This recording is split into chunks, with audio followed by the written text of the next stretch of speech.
But one of the things you and I were talking about in the makeup chairs a few minutes ago was you and I have been talking about this for 18, 19 years. Yeah, exactly. And now people seem to be listening finally. It's getting frequent enough. Now, back then, when we first started talking about this, you remember people saying, oh, well, people are just talking about it more now. It's always been around. Exactly. You agree with me? I'm asking, and you were shaking your head vigorously. I'm going to ask you the same question in just a second, but Todd first. Yeah. Do you agree that this is something that is becoming of epidemic proportion and it's growing? I think that it has always been around, but it's becoming larger than ever now because the internet has changed the whole game of it, I think. It has given pedophiles the opportunity to do things more than they've been able to do.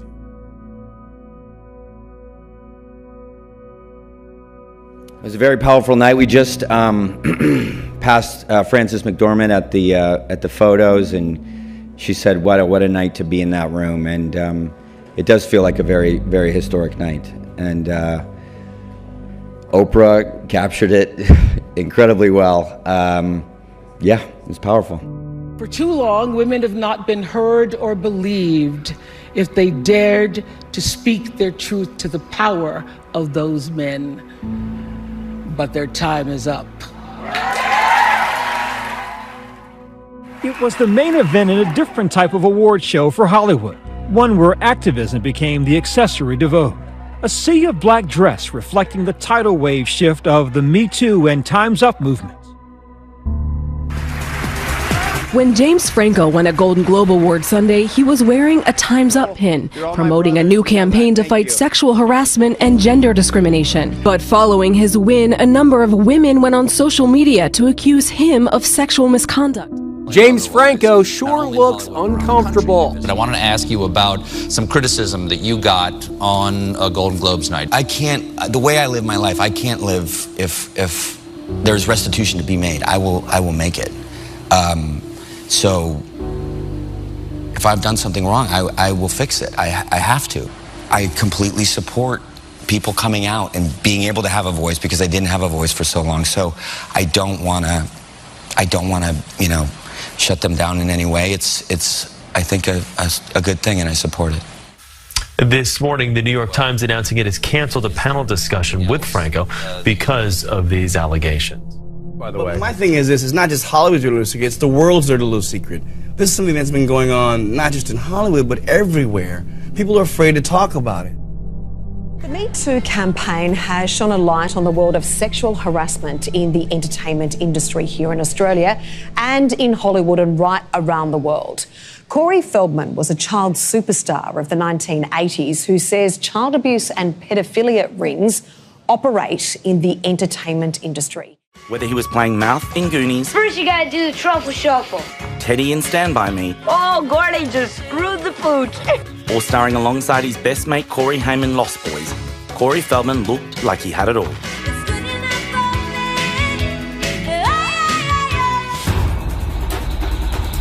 But according to Corey, beneath all the fame and fortune lies a sinister tale of abuse, drugs and pedophilia deep in the underbelly of 1980s Hollywood. I like to think of myself more as a child slave. I will ask you the same question, though. You were shaking your head vigorously when I was talking to Todd about being Hollywood's dirty little secret. Do you think it is? I do think it is. Mm-hmm. I agree with Todd that I think it is a bigger picture, that we've seen that in the athletic world just recently. But I think Hollywood in particular has a real problem that no one has talked about. They covered it up for a long time, and it's just now coming to light. Maybe in the last 4 years, I'd say, we've had quite a lot of convictions, so it's starting to look like a trend. Corey went to school like any normal kid, but as his fame grew in Hollywood, his popularity in the playground took a nosedive. Because I had to be picked up early from school all the time, kids thought that I felt that I must be special.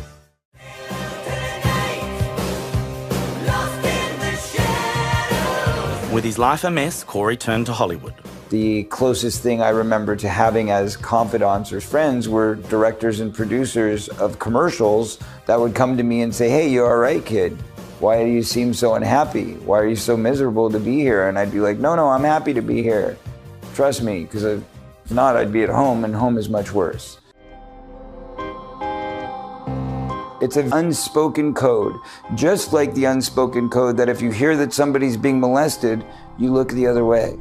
The LA Times this morning has just published an article in which 5 women accuse actor James Franco of sexual misconduct. 4 were his students, and another said he was her mentor. including actress Ali Sheedy, who in a now deleted tweet appeared to write, "James Franco just won. Please never, ever ask me why I left the film TV business." I have no idea what I did to Ali Sheedy. I directed her in a play off Broadway. I had nothing but a great time with her, total respect for her. And actress Violet Paley, who tweeted, "Cute times up, pen, James Franco."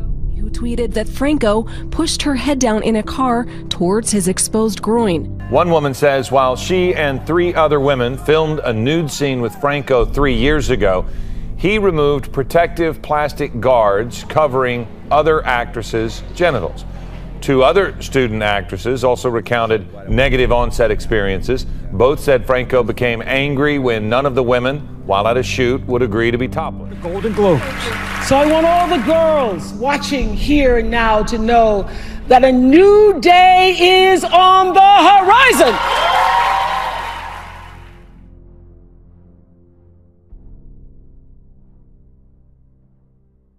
You live in Los Angeles, which has been the center of the Harvey Weinstein allegations. Since then, the number of men accused of sexual harassment or sexual assault has been staggering. There have been journalists accused, authors, TV personalities, producers.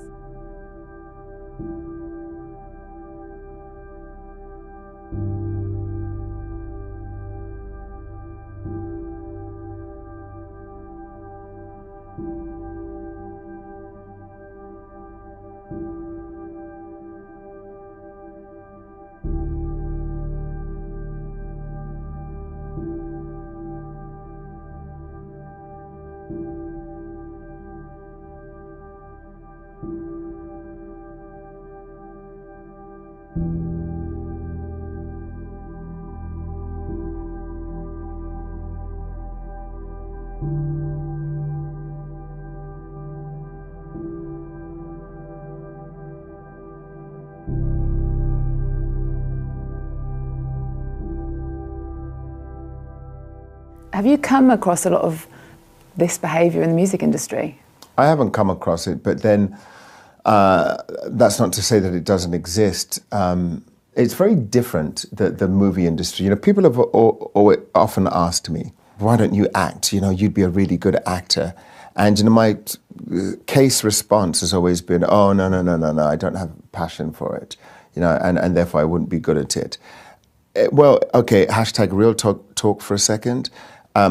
If I wanted to act, I could kill it. I know I could be a really good actor. I don't know if I could be a great actor, but I'd be a really good actor because it's essentially what you do when you sing.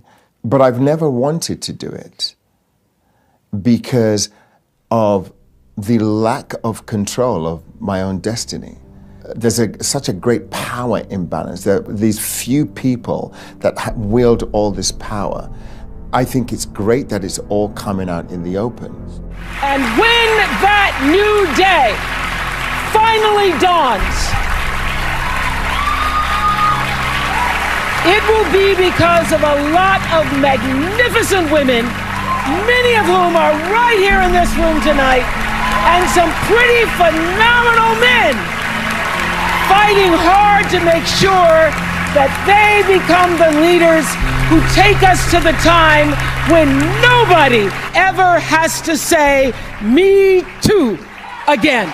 Rousing words, optimistic words, perhaps a candidate's words? The hashtag Oprah 2020 trending overnight, some tweeting how Oprah's words gave them hope for the future, a sense of inclusiveness.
Speaking your truth is the most powerful tool we all have. Last night at the Golden Globe. I'm wearing black with a bit of color for hope. I don't know. A little phoenix rising from the ashes. I don't know. But mostly black. I was proud to wear black with every other man and woman who are here tonight on the carpet. But while Corey had found solace in some friends, there was also many wanting to do him harm. I hung out with him for years. Years. We were close friends.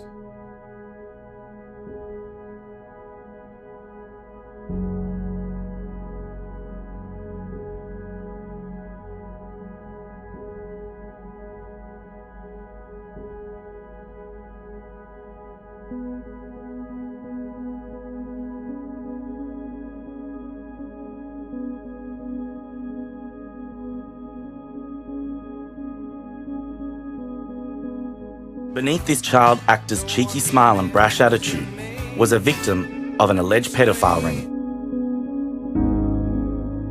He tried something on me, and I kind of came to in the middle of it and said, no, I can't do this. But this was already happening to me with another man. So initially, when it happened, I recognized that he had already been communicating with the other guy, and the other guy told him exactly how he would get to me, which is by drugging me, getting me drunk, and to the point where I was inebriated and I couldn't defend myself, and then I would pass out. And then once I passed out, that's when they would come in for the kill.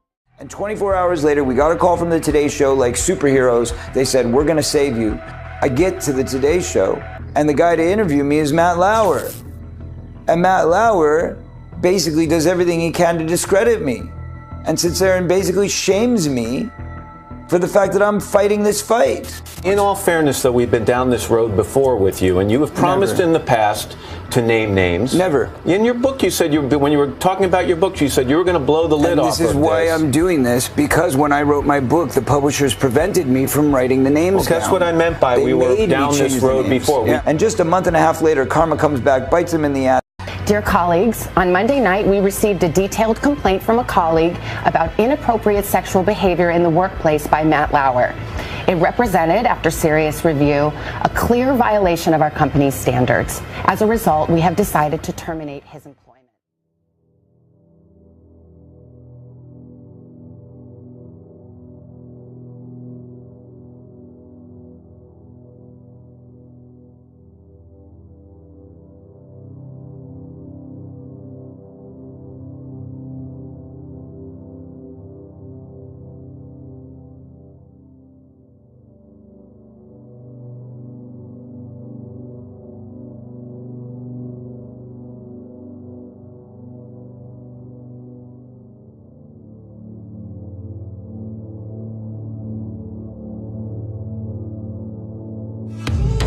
The whole point of this is not just about making a movie, it's about making a stand. It's about standing up. And the biggest disappointment for me is that really nobody from the Hollywood community has said, we're going to stand with you. I'm only one man. I can only speak on what I know for sure. And what I know for sure is that Hollywood protects a group of pedophiles who are still working within our industry. Now, I'm sure there's much more famous and renowned ones that I don't even know about because I see them coming out on the news every day. But the ones I do know about, the only way that I can be helpful is to tell my story without any barriers put upon me. Women started tweeting sexual accusations against him in the last couple of days after he wore a Time's Up pin and won a Golden Globe on Sunday. The things that I heard that were on Twitter are not accurate. But I completely support people coming out and being able to have a voice because I didn't have a voice for so long. So I don't want to, you know, shut them down in any way. It's I think a good thing, and I support it.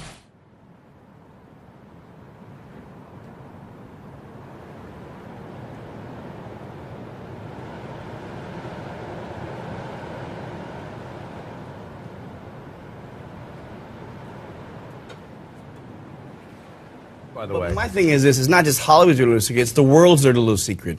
This is something that's been going on not just in Hollywood but everywhere. People are afraid to talk about it. But you know, I really think it has a lot to do with how you approach your children. With his life a mess, Corey turned to Hollywood. The closest thing I remember to having as confidants or friends were directors and producers of commercials. Gonna make a change for once in my life. Among these role models was the late Michael Jackson. Michael understood all my pain because he was going through the same thing. We'd be driving in the car, specifically one time when we were coming back from Disneyland, and I looked in the mirror and I had zits all over my face and I was like, oh, I'm so ugly. He said, don't ever say that you're ugly. And I said, but I am. I look terrible. It's disgusting. And he said, you're not disgusting. Don't ever say